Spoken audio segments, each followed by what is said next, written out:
All things being equal, you can have one GT3 RS or GT4 RS. Which one? GT3 RS. Why? Because I think it's the pinnacle. It's the absolute pinnacle of the quintessential Porsche in its most radical form.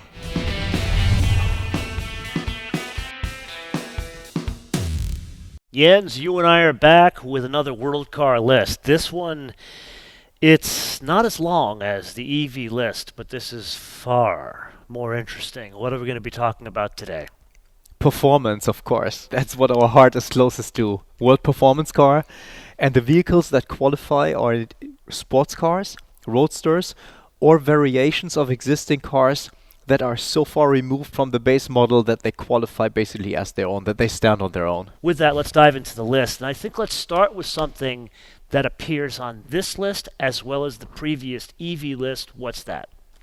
That's the Kia EV6 GT, most powerful derivative of the Hyundai Motor Group eGMP platform, and the first one with top level performance, 575 horsepower, two motors, all-wheel drive, and its first application is in the EV6, and that's interesting. The EV6 has a shorter wheelbase than the other cars on this platform, slightly shorter.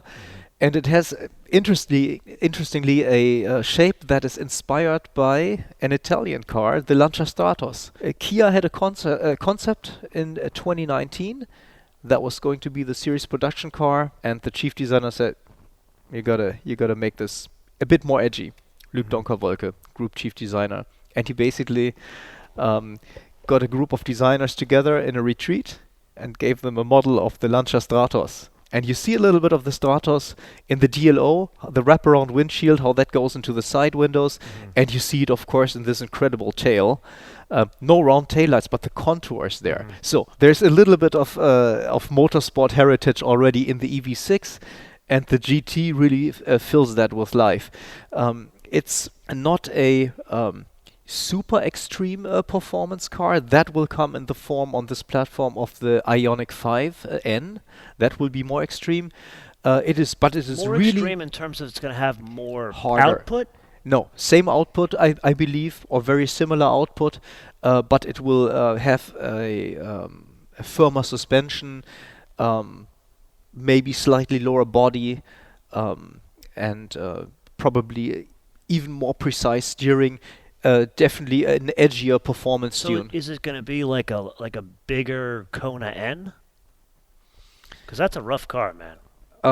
Good in a good way. No. In a very good way. The Kona N is good in itself. The Ioniq 5N is going to be to the Ioniq 5 what the Delta Integrale is to the regular Delta. That's quite a statement, my friend. We're going to have to drive those cars and come back and have another discussion.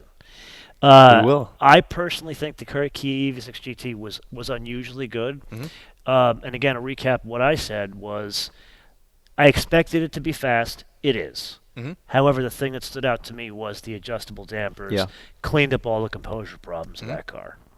And I would hope to do the same thing for the Ioniq 5. Correct. I've driven it myself, of course. I've driven it also with dedicated chassis experts, also that work for other companies.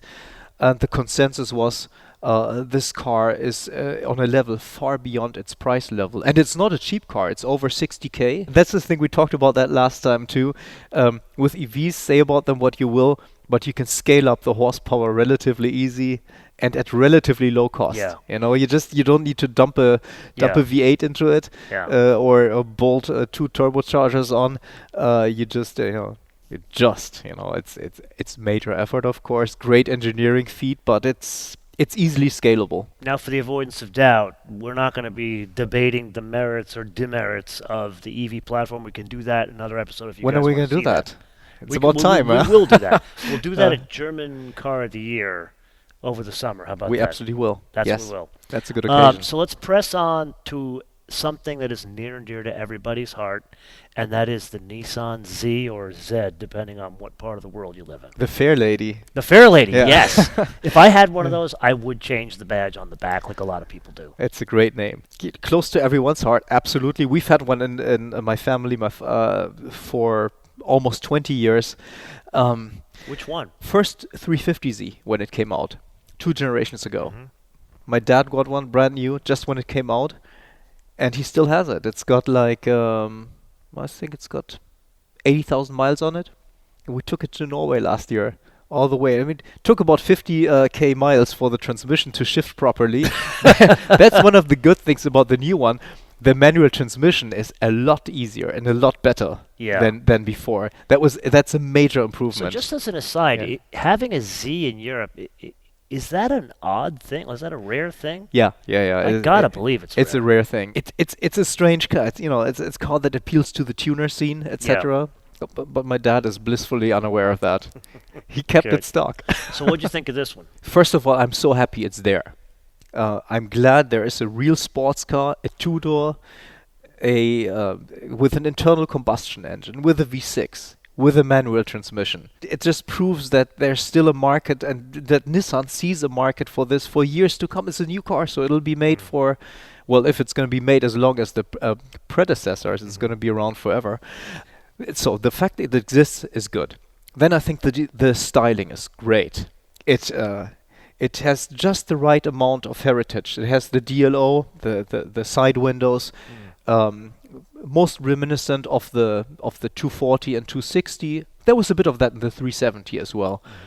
And of course, it has the taillights. The taillights allude to the 1989. The Z32. Exactly. So there's a bit of heritage in that. Although the car is positioned like the immediate predecessors, the Z32 was something else. I think they ventured into 928 territory. I mean, there was an era when the Japanese really went over the top, and they kind of couldn't sustain that, unfortunately. In terms of driving characteristics, I was a little bit underwhelmed. I like the engine responsiveness. For a turbo, it has relatively little turbo lag. It's an engine that we've known, I think, from the Infiniti Q50. The handling, however, seems to suggest Gran Turismo to me, not real sports car. It is relatively light steering. The car I was driving was not equipped with high performance tires, and it's a car that doesn't really ask you to push it to the limit. And at the limit, I found it to understeer a little bit more than I wanted. It's not up there with an Audi TTS or with a Porsche 718, and it probably can't be. It's built basically on a continuation of the old platform. Perhaps one more thing in the interior, I liked some touches like the switches that seem to be taken from a 1980s or early 90s parts bin. I agree that it is more GT than sports car. I agree that it is heavily based on the previous car, which wasn't bad, but it showed its age, and you can feel the age in this car because you get in it and you like the minute you open the door, you're like, oh yeah, I've seen that before. It's like you feel deja vu when you drive this car. Yeah, it feels like it has more power because of the engine from the Q50 Red Sport or Red, whatever they call it.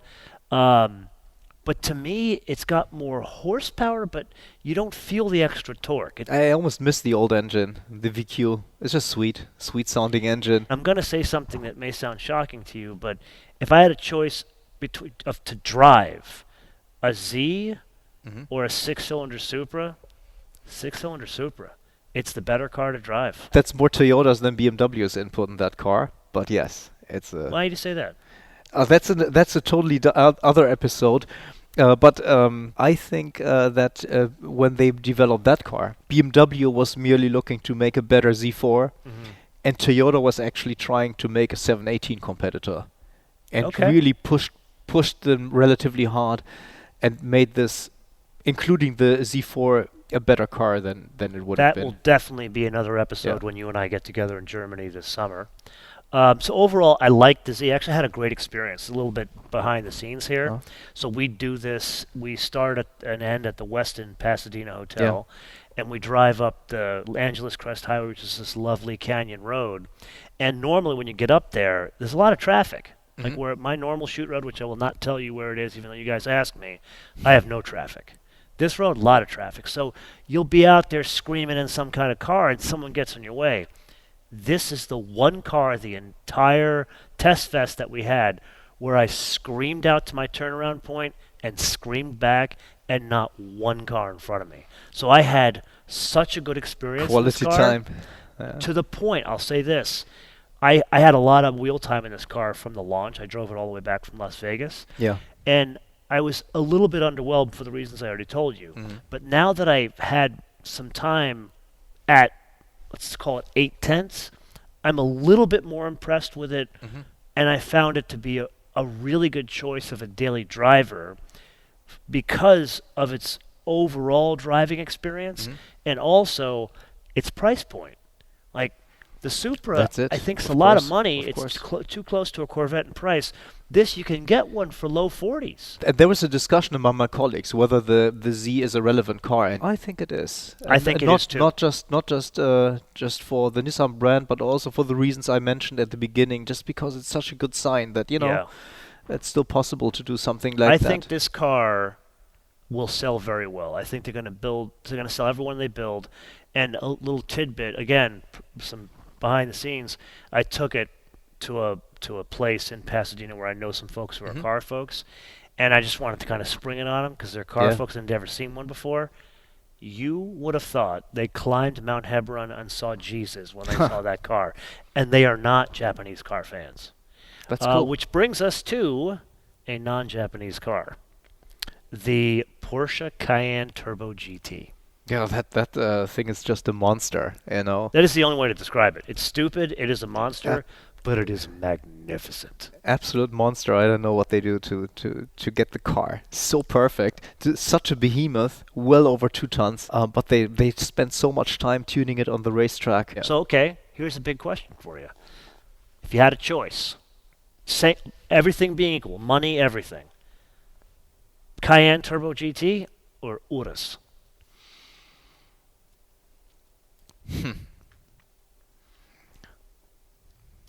I'd go for the Lambo, just because. Says the Yeah. German. Yeah. Because it's a Yeah. Lamborghini? Come on, a little bit interested in crypto, right? So go Lambo. Okay, so we both agree that car is just, it's magnificent. It's crazy expensive, but I can't beat them up on this because they're not trying to make it anything but the absolute pinnacle of any performance SUV. I personally would take this over the Urus. Okay. So which brings us to the next Porsche on the list, which I haven't driven, and I'm very angry that you got to drive it and I didn't. And you got to drive it in a cool place. 992 GT3 RS. Silverstone. Silverstone. Couple of laps. It was raining. I feel terrible for you. Yeah, no. I remember a Japanese car launch where the engineer said, "You guys are lucky. The roads are wet, so you can have more fun." The GT3 is already a car that really is beyond Magnificent. absolutely magnificent, beyond expectations. The RS is just everything by another factor better. Actually, because of the aerodynamics, because ground effects are so important in that car, it is slower and top speed than the regular GT3. It's just a car built for maximum cornering performance. But in reality, no one buys a GT3 for top speed. That's No. what the Turbo S is for. Correct, and I think Porsche even slightly misses the 300 kph mark, and they said that's okay, it doesn't matter. It also doesn't come as a manual. The regular GT3 I does. don't love that. I know, but this is the one for racing. From a purely performance point of view, if you view performance as racetrack performance, maximum cornering, I think the 911 GT3 RS is probably the best car you can get right now, hands down. And it is interesting that Porsche managed to do this with a rear-wheel drive or with a rear engine layout, which is dynamically challenged, right? The engine is not right where it should be. It wants to come around. Everything is under control. They've managed over decades to perfect this It's in a way. amazing to me. It's like a bumblebee. A bumblebee is designed not to fly, yet it does. That's the way I've described 911s all these years. Walter Röll told me once, with these 911s, you have to drive them off the road on purpose. When you go off the road, you wanted to. So before we press on to the next car, all things being equal, you can have one GT3 RS or GT4 RS. Which one?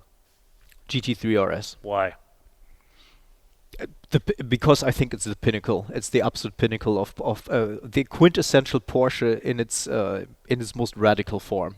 Okay, now let's go back to your country and the Mercedes-AMG SL. There are two different versions on offer. There's, at least in the US, a 55 and a 63. The car we had for the test fest was the AMG SL63. What are your thoughts on that? First of all, to continue with the SL in a environment where convertibles are falling or have fallen out of favor. There are a lot less convertibles than we used to have like 5, 10 years ago. They don't really pick up in China. And Mercedes has decided to make the SL a lot sportier. Development was handled by AMG, so this is not just a marketing ploy. It was done in Affalterbach, and it essentially will share the platform with the next generation GT. The SL has lost its retractable hardtop, as fabric roof back, which makes for, I think, better proportions. For me, it's a really, really good looking car. Looks low, looks sporty. Curiously, it's always a 2+2.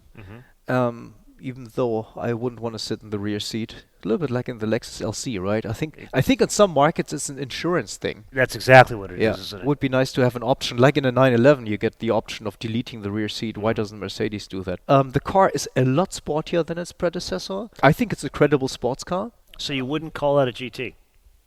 I would, yeah. It's a roadster. It's a big roadster, of course. roadster. Yeah, it's essentially. It's not a 911. It's a lot closer to a 911 than the SL ever was. No, I would actually call it a sports car. Yeah. Okay, so if it was your money, SL63 or a Carrera S 911? Not gonna make any friends, but I really like the SL. Wow. SL63, I liked it. That's either quite a statement or you're getting old. You know, the basis is there to take it to the racetrack because it will be shared with the next GT, and there will be all kinds of derivatives. The tuning of that car, though, is perfect for long distance cruising and for really 8/10 country road driving. It can do more. I too spent a lot of time with it at the drive in Palm Springs. Sadly, my wave, it was pissing down rain. So I got to test the all-wheel drive system. I don't know if they paid extra for the rain, but I found the car way more a dynamically better experience than the previous car. I'm actually one of the few people that likes the design. I agree with you. I think the proportions are better with a soft top. I much prefer a soft top over the folding hard top. To me, it harkens to the more classic era of this car, and I believe that it also helps with the dynamics, the driving dynamics, because you don't have as much weight in the top of the car. More trunk space, I think everything. the interior, some of it is a bit gimmicky. Like, I don't like the screen from the W223 S-Class. It's a little, it's rendered like differently here. Like every new Pivots. Mercedes. Yeah. But I think they've made a mistake here. They should have gone with real gauges in a car of this price to convey the quality and that this is a special thing, not a Tesla. That's the one thing I'd say bad about the interior. It sounds just intoxicating. I would choose the 911 over this. I'm not like you. I'm not an old man like you. But I got to tell you, I take my hat off to him for the same reasons you do, that it still exists, that it's got that great engine, and for having the balls to do a 2+2 and B, an all-wheel drive in a car. Most people would disagree that they should do that. So, shall we get to the piece de resistance? Yep. Toyota GR Corolla. Toyota is an interesting one. I mean, just the fact that it's on this list, a Toyota Corolla is Corolla, on this right? list. A Corolla, an electric, a Corolla. And does the Corolla? Well, the Corolla does have a great history, of course. The AE86, which magnificent car. Yes, I love the fact they're doing it, and I think it's a great execution. It was wonderful in Angeles Crest. It had that a really cool, raspy, aggressive engine note. It doesn't have the refinement of a Golf R. You know, it does in a way, but it doesn't want to ooze that. You know, Yeah.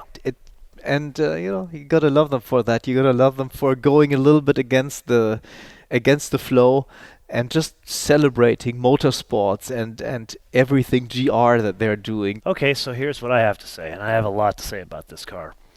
Number one, with the exception of the Kia EV6 GT, it shares the theme of I am grateful that this car still exists in today's day and age.